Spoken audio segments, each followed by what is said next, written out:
합니다. 오늘은 교회론의 세 번째 시간, 교회를 생각하다, 제목을 복음이 기준이 되는 교회라는 제목을 가지고 말씀을 나눌까 합니다. 우리가 아무래도 담장을 넘는 크리스찬이라는 책을 레퍼런스로 삼아서 사용하다 보니까 지속적으로 이 책의 저자인 그리어 목사님의 의견을 인용하고 있는데요. 오늘은 그가 목회하고 있는 서밋 교회의 모습을 통해서 교회론의 핵심적 본질을 좀 살펴보도록 하겠습니다. 그리어 목사님은 자신의 교회인 서밋 교회와 그 서밋 교회의 목회를 소개하면서 그 교회에는 10가지의 다림줄이 있다 설명합니다.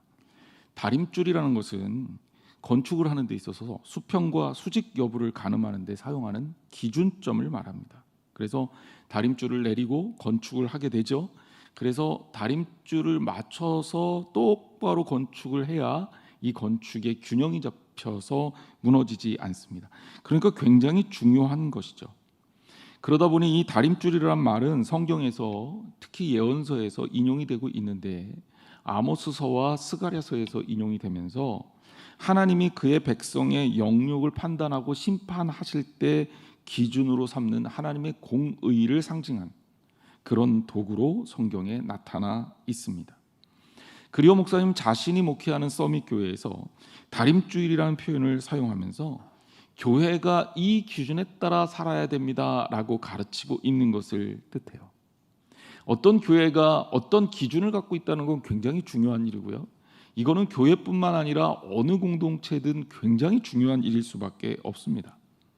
대표적으로 경영학자들 중에서도 특별히 아주 탁월한 경영학자인 스티븐 커비 같은 사람은 세븐 헤빗, 7가지 습관, 성공하는 사람들의 7가지 습관이라는 책을 내서 굉장히 유명해졌는데요. 최근에는 8가지 습관 나오기도 했지만 8번째 습관. 근데 어쨌든 그 책을 인용해 보면 결국은 어떤 공동체든지 어떤 사람이든지 성공하기 위해서는 자기 나름대로의 기준이나 습관을 가지고 있어야 되고 이 기준이 건강하고 건전한 것이어야 된다라고 말하고 있습니다. 이거는 스티븐 커비뿐만 아니라 존 맥스웰이라든지 또 유명한 경영학자들이 공통적으로 하는 이야기입니다. 자, 그렇다면 오늘날 우리 교회도 마찬가지라는 거예요. 어떤 다림줄을 가지고 있느냐, 그것은 바로 어떤 중심을 잡고 있느냐, 무엇을 기준으로 살고 있느냐라는 것이라는 진술과 같다라는 겁니다.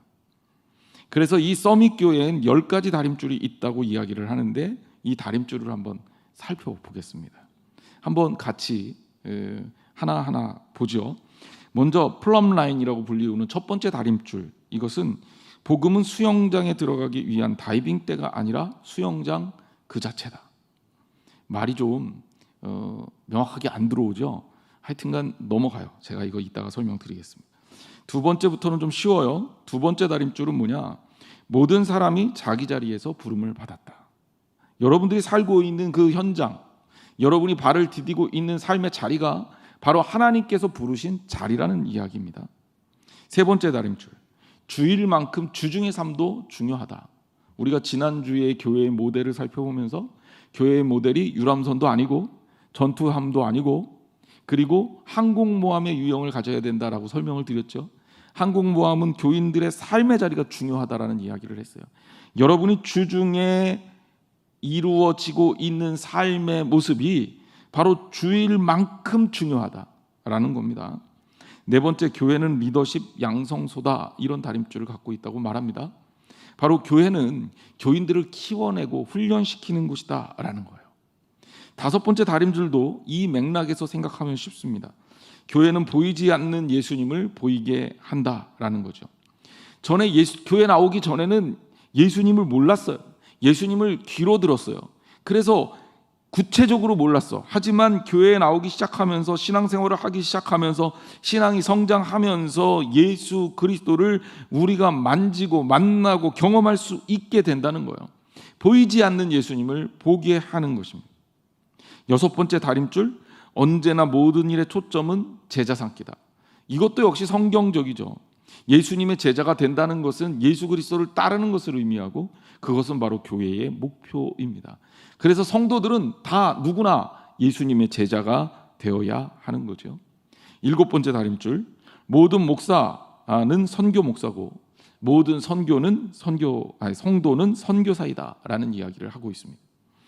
어떤 목사, 선교 목사, 교육 목사, 미국은 설교 목사도 따로 있고요, 행정 목사도 따로 있지만 이 모든 일들을 하더라도 결국 궁극적으로는 예수 그리스도의 선교를 위해서 하는 것이다라는 거예요. 성도들도 마찬가지예요. 선교사가 따로 있는 것이 아니라 실제적으로 여러분의 삶에서 예수 그리스도를 증거한다는 의미에서 여러분 한 사람 한 사람은 예수 그리스도의 선교사다라고 얘기를 하고 있습니다. 8번째, 반짝 다문화 행사를 여는 게 아니라 다문화적인 삶을 산다. 이게 좀 느낌이 확 안 오시죠? 이 얘기는 미국적 상황을 생각해 보면 여러분이 알아듣기가 쉬워요. 미국은 백인들이 모이는 교회 따로 있고 흑인들이 모이는 교회 따로 있고 그리고 스페니시가 모이는 교회 따로 있고 아시안들이 모이는 교회가 따로 있어요.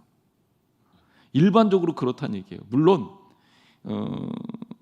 일부 교회이긴 하지만 전체가 다 그런 구분 없이 모여서 예배드리는 교회가 있기는 하지만 대부분의 교회가 이런 자신들의 문화 속에서 머물러 있어요. 신앙생활도 그렇게 합니다.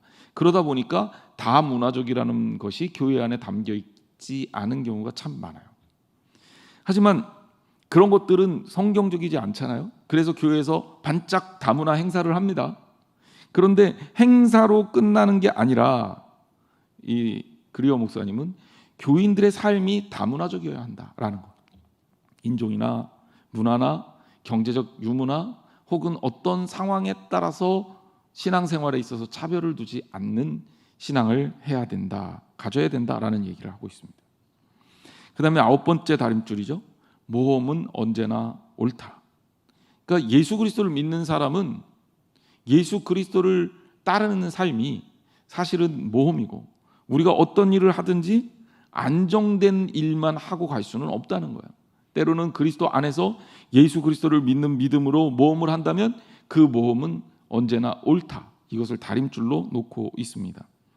제가 개인적으로 제일 좋아하는 경국 가운데 하나가 있어요. 지난주에 제가 잠깐 같이 소개했던, 지지난주부터 소개했던 인텐셔널 처치의 저자 랜디 포프 목사님이 한 말인데요. 그 목사님이 이런 얘기를 그 책에서 밝힙니다. 자신은 하나님이 함께 하지 않으면 할 수 없는 일, 하나님이 함께 하지 않으면 불가능한 일, 그거에 도전한다. 이런 얘기를 해요. 그러니까 우리가 우리 힘으로 우리 능력으로 하는 일, 그 세상 사람들도 다 할 수 있고 우리도 할 수 있는 일, 계산하면 다 정답이 나오는 일, 명확한 일, 그 일은 우리가 하고 그 일을 감당했을 때 하나님이 도우셨습니다라고 고백을 할 수가 없잖아요. 그건 내가 하는 일이잖아요. 그리고 자기 의가 드러나게 돼 있어요. 그래서 랜디 포프 목사님 그렇게 얘기하는 거예요. 내가 어떤 일을 하고자 할 때 오히려 불가능한 일에 도전하는데 이 불가능한 일이 하나님의 뜻에 맞고 하나님의 도우심이 있으면 성공할 수 있는 일, 나 혼자는 할 수 없는 일, 이 일을 우리가 해야 된다라고 가르치고 있는 겁니다. 여러분 믿음의 사람이 되기를 주님의 이름으로 축원합니다. 골리앗 앞에선 다윗 같은 도전을 하라는 얘기예요. 10번째, 비전을 입이 닳도록 말한다. 그래야 누군가에게 겨우 들려진다. 우리가 입술을 통해 고백되어지는 꿈과 비전은 굉장히 중요합니다. 하지만 누군가에게 그것이 영향이 미쳐지려면 시간이 걸린다는 거예요. 계속 열심히 되뇌어야 합니다. 우리 교회는 좋은 교회고 우리 교회는 하나님이 기뻐하시는 교회고 우리 교회의 꿈은 선교적 교회며 우리는 교회다운 교회, 성도다운 성도를 이루기 위해서 노력하는 교회들. 우리는 이 땅의 빛과 소금의 역할을 감당해야 하며 될 수 있으면 인간적인 판단이 기준이 아니라 우리 교회의 핵심은 하나님의 말씀이 되어야 하고 늘 언제나 주님을 따르는 성도가 되어야 한다. 그러면서도 이 땅의 문화를 앞서서 이 땅의 문화를 개혁하는 입장에서는 교회가 돼야 된다. 이런 고백들이 여러분의 입술 속에서 나오기를 주님의 이름으로 축원합니다. 자, 오늘은 먼저 이 10가지 다림줄 중에 저는 가장 중요한 다림줄이라고 여겨지는 이 첫 번째 다림줄을 가지고 여러분들하고 말씀을 나누고자 합니다. 왜냐하면 이것은 진짜 중요해요. 정말 중요합니다. 그 첫 번째 다림줄을 다시 한번 확인해 보면 이런 얘기죠. 복음은 수영장에 들어가기 위한 다이빙대가 아니라 수영장 그 자체다. 자, 무슨 말인지 우리가 좀 이해하기가 어려운데요. 문맥을 잘 살펴보면 여러분들이 감각적으로 잡아낼 수 있을 거예요. 복음이라는 것은 어떤 수영장 그 자체지 수영장에서 수영하기 위해서 도약을 하는 다이빙대가 아니라는 거예요. 복음은 도구가 아니라는 겁니다. 자, 제가 여러분들에게 좀 이해를 돕기 위해서 풍선을 가져왔습니다. 제가 어렸을 때 뭐 아이들은 풍선을 다 좋아하지 않습니까? 그런데 어디 놀러 가면 또 어렸을 때 저학년 때 소풍을 가면 꼭 풍선 장사, 풍선 파시는 아저씨들이 따라오셔서 풍선을 팔았어요. 그죠? 네, 풍선을 불어보겠습니다. 제가 잘 부는데 얘는 문제가 좀 있는 풍선 같아요.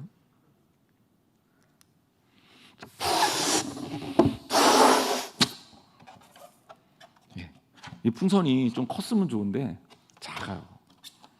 자, 풍선을 파는 아저씨들의 풍선은요, 풍선을 들고 있으면 얘가 어디를 향하고 있죠? 하늘을 향하고 있어요. 그래서 밑에 무거운 추 같은 걸 달아서 풍선이 못 도망가게 한 상태에서 아이들한테 쥐어줍니다. 이거 갖고 놀다가 풍선 날려버린 적도 있어요. 속상했던 기억이 납니다. 풍선이 아저씨들이 파는 풍선은 하늘로 막 날아가는데 제가 그 풍선이 부러워서 집에서 풍선을 사갖고 부모님한테 불어달라 그러고 풍선을 이렇게 불어서 집에다가 놓으면 아무리 놔도 얘는 안 날아가요. 안 날아가고 얘는 어떻게 해요? 자꾸 떨어집니다. 어렸을 때 이게 이해가 안 가요. 아니 왜 그러지? 왜 그렇습니까? 나중에 과학이라는 걸 배우니까 이제는 알겠어요. 그래서 사람은 배워야 돼요. 이 안에 어떤 가스를 넣느냐에 따라서 풍선이 날아가기도 하고 가라앉기도 하고. 이거 아직 더 필요한데 잃어버리면 안 돼요. 예. 날아가기도 하고 가라앉기도 하는 거예요. 풍선 안에 공기보다 가벼운 헬륨이나 수소가스를 집어넣으면 이 풍선은 하늘을 향해서 날아가죠. 하지만 이 풍선 안에 제가 지금 부은 것처럼 제 공기랑 똑같은, 우리가 숨쉬는 이 공기하고 똑같은 공기를 집어넣으면 이 안에 들어있는 공기는 지금 밖에 있는 공기랑 차이가 별로 없잖아요. 게다가 이게 좀 수축되니까 압축도 좀 됐을 거고 풍선의 무게만큼 무거운 거예요. 그러니 어떻게 됩니까? 가라앉는 거죠. 그러면 이 풍선을 띄우려면 어떻게 해야 됩니까? 집에 있는 내가 부은 풍선을 띄우려면 우리는 이걸 계속 이렇게 쳐 올려줘야 돼요. 그렇죠? 하지만 이 안에 헬륨을 넣으면 풍선은 제가 쳐 올리지 않아도 언제나 하늘을 향해서 떠 있습니다. 좋은 교회, 좋은 신앙을 공중에 뜨는 풍선으로 가정을 합시다. 자, 공중에 풍선을 띄우려면 이 안에 세상적인 것과 똑같은 가스가 들어있으면, 그러면 이 풍선은 안 뜨고 끊임없이 떠올리기에 우리가 쳐줘야 돼요. 이렇게 목회도 하다 보니까요, 이렇게 쳐 올리고 싶은 욕구가 늘 있습니다. 왜? 교인들이 안 그러면 안 움직이는 것 같아요. 교인들이 그렇게 안 하면, 아무것도 안 하면, 쳐 올려주지 않으면 교회에 열심을 내지 않을 것만 같아요. 그래서 목사가 가지는 불안감이라는 게 있습니다. 이렇게 코로나로 인해서 교인들이 교회에 나오지 못해서 얼굴을 못 보게 되면 괜찮을까? 신앙생활 잘하고 계실까? 예배는 잘 드리고 계실까? 라는 걱정이 늘 있어요. 코로나가 끝났을 때 우리 교회가 정말 전처럼 다시 꽉꽉 들어차서 예배할 수 있을까라는 불안감 말입니다. 그러다 보니까 코로나뿐만이 아니라 많은 경우에 이 쳐올리는 목회를 하게 됩니다. 그게 초청 간증 집회, 연예인 데리고 와서 행사하는 거, 또 총동원 전도주일, 기타 등등 이런 거요. 갖가지 프로그램들을 많이 하면 교인들이 교회에 올 기회를 제공하는 거죠. 그런데 이렇게 프로그램을 많이 했을 때 장기적으로 보면 교회에 플러스보다는 마이너스가 되는 경우가 많습니다. 적절하면 괜찮지만 과도하면 그렇다는 거예요. 제가 특별이라는 단어를 잘 안 씁니다. 여러분 기억하시는지 모르겠지만 제가 우리 교회 온 지 지금 벌써 조금만 지나면 이제 1년 가까이 되는데요. 제가 저희 교회 부임해서 특별이라는 말을 쓴 게 딱 한 번 있어요. 언제 썼죠? 고난주간에 썼습니다. 저는 1년에 한두 번 특별 집회라는 표현을 씁니다. 왜 특별이란 말을 그렇게 아끼냐? 아끼는 이유가 있어요. 제 목회 철학은 매 순간의 예배가, 매 순간의 삶이 특별해야 된다고 믿기 때문에 그래요. 여러분, 특별 집회 때만 예수님이 오시고, 특별 집회 때만 우리가 열심을 내고, 특별 새벽 기도회 때만 새벽 기도 나올 거 아니잖아요. 우리는 매 순간 주님 만나는 그 순간이 특별하잖아요. 그러니 여러분 삶에서 그러한 열심을 매 순간 낼 수 있어야 하고, 우리가 드려지는 예배를 통해 특별한 은혜를 매번 받을 수 있어야 하는 줄 믿습니다. 그래요. 기도는요, 특별한 일이 있을 때만 기도하는 게 아니라 매 순간 하나님께 드리는 최고의 나의 고백이어야 되는 겁니다. 제가 목회를 하면서 헌금 강조를 특히 제가 많이 하지 않습니다. 그러다 보면 가끔 건의를 받아요. 목사님, 헌금에 대해서 강조를 좀 해주세요. 오해하지 마십시오.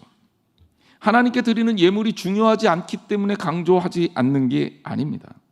강조를 안 하니까 교인들이 헌금을 하나님께 최선을 다해서 드려야 한다는 사실을 잊을 때가 있는 것 같아요. 물론 어떤 점에서는 헌금 강조하고 또 그러한 광고, 설교 필요한 부분이 있습니다. 그러나 아무리 생각해도 이것은 성숙한 기독교인들이 그 열매로서 하나님께 드리는 고백이지 본질은 아니에요. 자, 이렇습니다. 강조하면 교인들이 조금 더 헌금할 수 있습니다. 하지만 신앙적 성장으로 연결이 되지 않아요. 제대로 된 헌금은 신앙과 같이 가요. 여러분 하나님 앞에 드리는데 내가 신앙적으로 온전하게 서서 기쁨으로 드릴 수 있는 헌금이 돼야 하나님께서도 받으시는 거예요.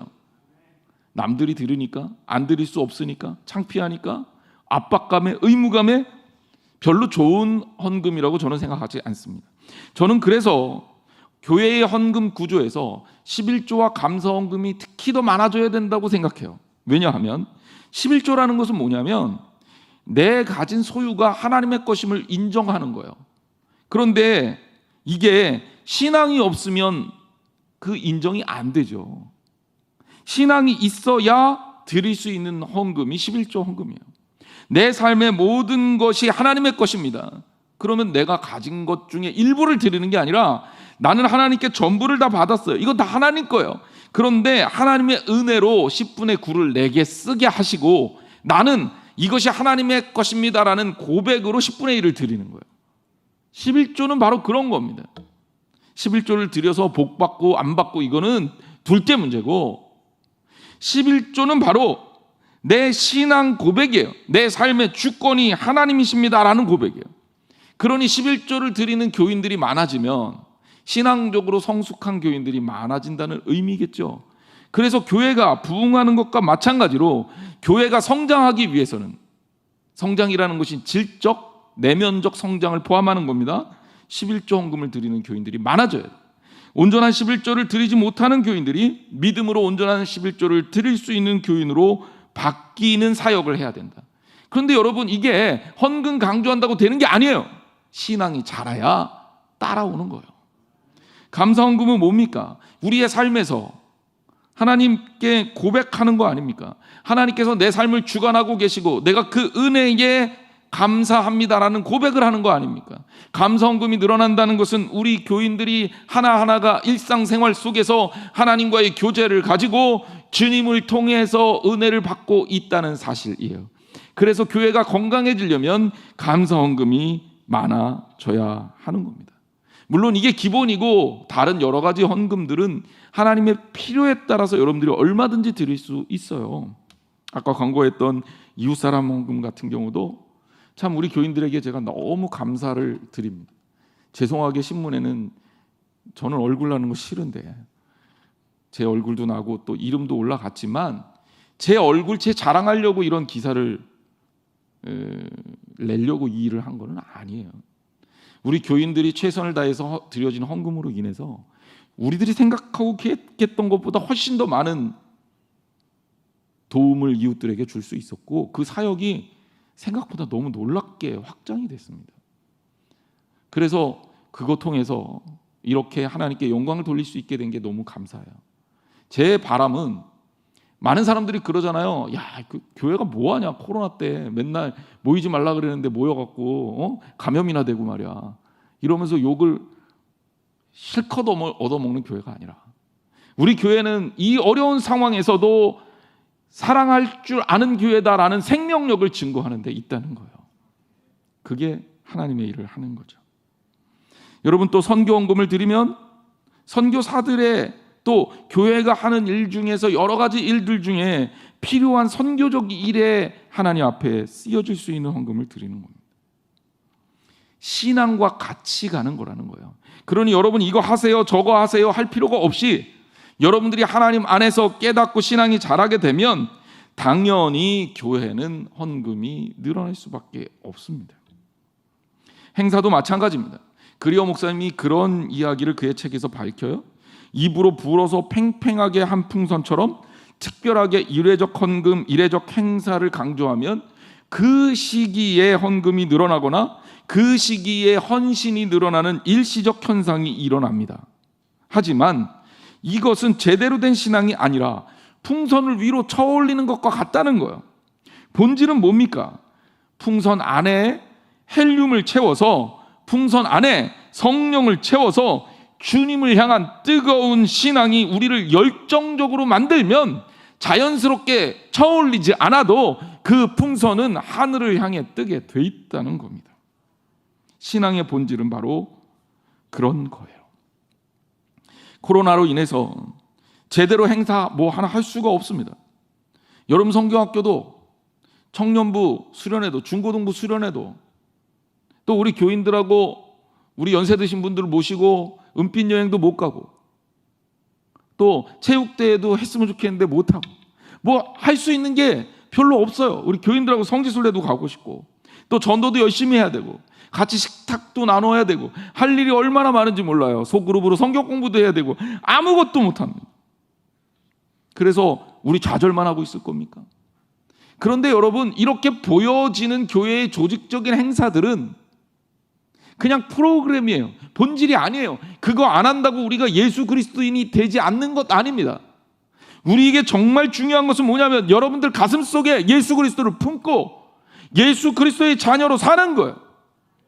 그렇게 될 수만 있다면 우리가 비록 모이는데 제한이 있다 할지라도 우리 가슴 속에 절대로 어떤 경우에도 무너지지 않는 그 뜨거운 신앙의 열정이 살아있고 온전한 교회를 이룰 수 있는 우리 교회가 될 수 있다는 겁니다. 그런 성도가 될 수 있다는 것입니다. 프랑스 작가 생텍쥐베리는 이렇게 얘기합니다. 제가 굉장히 좋아하는 말인데 사람들로 하여금 배를 만들게 하고 싶다면 목표가 배를 만드는 거예요. 그러면 어떻게 해야 될까? 많은 사람들이 생각합니다. 배를 만들 수 있도록 설계도나 매뉴얼을 좀 줘라. 배를 만들 수 있도록 작업팀을 조직해갖고 나무를 제공하거나 여러 가지 일들을 배를 만들 재료들을 줘라. 그러지 말라는 거예요. 생텍쥐베리는 이렇게 말합니다. 그보다는 끝없이 펼쳐진 바다를 동경하게 만들어라. 바다를 사랑하고 바다에 나가고 싶은 사람이 있다면 말하지 않아도 배를 만들 겁니다. 그래서 나갈 거 아닙니까? 세계적 경영학자 피터 드러커는 이런 얘기합니다. 문화는 전략을 아침 식사로 먹어치운다. 이 얘기는 뭐냐면 아무리 우리가 계획을 세우고 전략을 세우고 어떤 프로그램을 만들고 어떻게 해야지 작전을 아무리 잘 짠다 하더라도 그 공동체에 제대로 된 문화가 없다면 이 전략들은 무용지물이 될 거다라는 거예요. 그리고 아무리 허술한 전략을 짠다 할지라도, 심지어 전략이 없다 할지라도 제대로 된 문화, 그것이 그들에게 공유되어 있다면 그 공동체는 훌륭하게 그 어려움을 잘 헤쳐나갈 거라는 거예요. 그래서 문화가 전략보다 중요하다는 겁니다.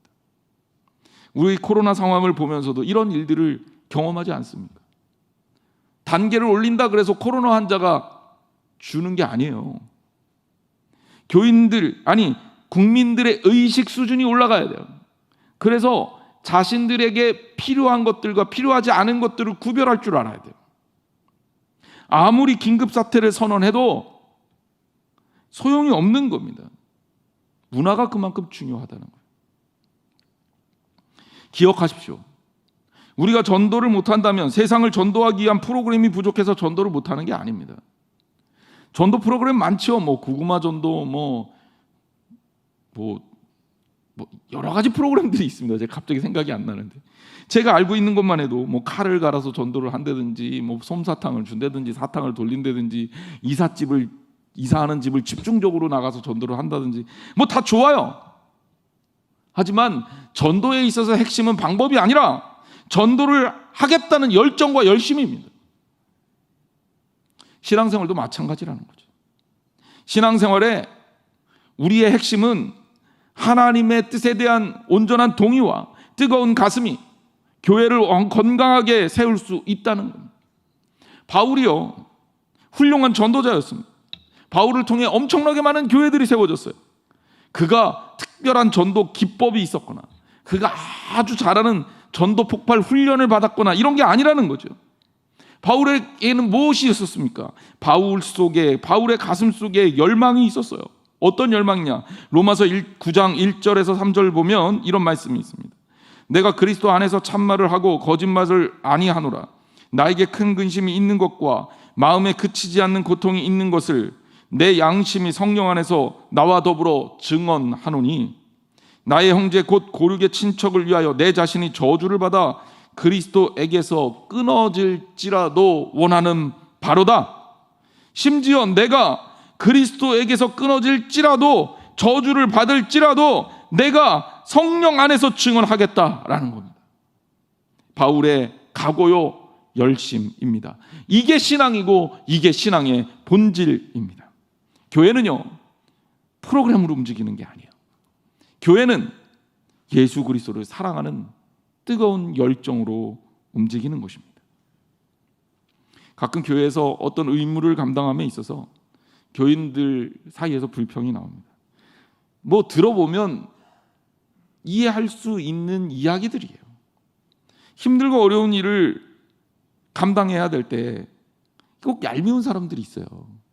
어디 놀러 간다 그러면 기가 막히게 나타나요. 그런데 청소해야 된다, 식사 봉사해야 된다, 전도해야 된다, 기타 등등 힘들고 어려운 일을 한다 그러면 왜 이렇게 바쁜지, 없던 약속도 만드는 거 아니야? 라는 의심을 하게끔 만듭니다. 그러다 보면 교회 일하는 사람들이 정해져 있고 이 일에 휘둘리다 보면 지치는 거예요. 그러면 나도 모르게 힘들다라고 입에서 불평이 나가는 거죠. 저도 24살 때부터 교육전도사로 일을 했는데, 교육전도사 부목사를 거치면서 비슷한 불평을 했던 적이 있습니다. 옆에서 보면 전도사들 여럿 있고 또 목사들 여럿 있는데, 그 중에서는 꼭 한두 사람이 자기 하고 싶은 것만 했던 사람들이 꼭 있었어요. 내가 누구 좀 흉보는 건 좀 그렇긴 하지만 우리끼리 하는 얘기니까. 제가 아는 어떤 분은요, 일종 운전면허를 일부러 안 따요. 자, 생각해 보세요. 교회 차는 그렇죠. 일종 보통 면허가 있어야 운전할 수 있습니다. 일종 면허를 안 따면 교회에서 운전할 일이 없어요. 면허가 없는데 어떻게 시킵니까? 면허를 따라 그래도 안 따요. 자, 그러면 어떤 일이 벌어집니까? 저같이 면허 있고 미련한 사람들, 그리고 일에 약간 좀 중독이 걸려있는 사람들만 죽으라고 하는 거예요. 그러니까 귀찮고 어렵고 힘들고 다 꺼리는 일이 다 나한테 떨어져요. 그러니까 얼마나 제가 투덜투덜 됐는지 몰라요. 심지어는 이제 나중에는 미워져요. 진짜 얄밉거든요. 여러분 걱정하지 마세요. 다행히 저희 교회 사역자들은 정말 잘하고 있습니다. 거짓말이 아니라 저희는 진짜 서로 돕고 배려하면서 사이좋게 사역하고 있어요. 그러니까 우리 교회 교인들 중에 우리 교역자들 중에 누가 그러지? 그러고 눈에 불을 켜고 찾지 않아도 돼요. 다 열심히 잘합니다. 그런데 그 시절에 라떼는 제 주위에 그런 사람이 꼭 한두 명씩 있어서 제가 불평하고 투덜거리고 마음으로 미워했던 때가 있어요. 그런데요, 안 할 수 없어서 간신히 투덜거리며 주어진 일을 감당을 했더니 시간이 지나고 나니까 오히려 그렇게 일했던 게 제게 도움이 진짜 많이 됐어요. 근데 지금 와서 조금 후회되는 거는 이런 거죠. 어차피 할 거거든요. 누군가 안 하면 해야 되고, 해야 되면 뭐 일에 대한 두려움이 없는 사람이 하는 게 맞잖아요. 그러니까 내가 더 많이 일을 할 수밖에 없어요. 이왕 할 거 좀 기쁜 마음으로 했으면 얼마나 좋았을까. 그랬으면 스트레스도 좀 안 받았을 것 같은데 지금은 그 부분에 대해서 회개하고 있습니다. 굳이 미워할 필요가 없었어요. 성도 여러분, 하나님의 일은요, 은혜로 하는 겁니다. 은혜로 하는 거면요, 내가 일 많이 하면 좋은 거예요. 그렇지 않나요? 내가 좋아하는 일 열심히 할 수 있으면 얼마나 좋습니까? 하나님이 원하시고 내가 하나님을 위해서 할 수 있는 일이라면 이것이 바로 내 삶의 기쁨과 즐거움이 될 수 있는 겁니다. 하나님의 일은 하나님께서 주신 열심으로 하는 거고, 하나님의 일은 하나님께서 주신 마음으로 하는 거고, 그러므로 주님의 일을 감당하는 사람들의 마음에는 기쁨과 즐거움이 넘치는 줄 믿습니다. 누가 안 알아준다고 속상해하지 마세요. 안 알아줄수록 하나님이 더 많이 알아주셔요. 사람들이 다 알아주면 뭐라 그러냐? 성경 말씀 그대로예요. 네 영광은 이 땅에서 이미 다 받았다. 그러니 신앙생활을 하면서 주님이 어떻게 생각하시는지를 생각하고 행동하고 움직이시기를 주님의 이름으로 축원합니다. 자, 이쯤에서 다시 한번 서밋교회 다림줄을 생각해 봅시다. 복음은 수영장에 들어가기 위한 다이빙대가 아니라 수영장 그 자체다. 굉장히 중요한 진술입니다.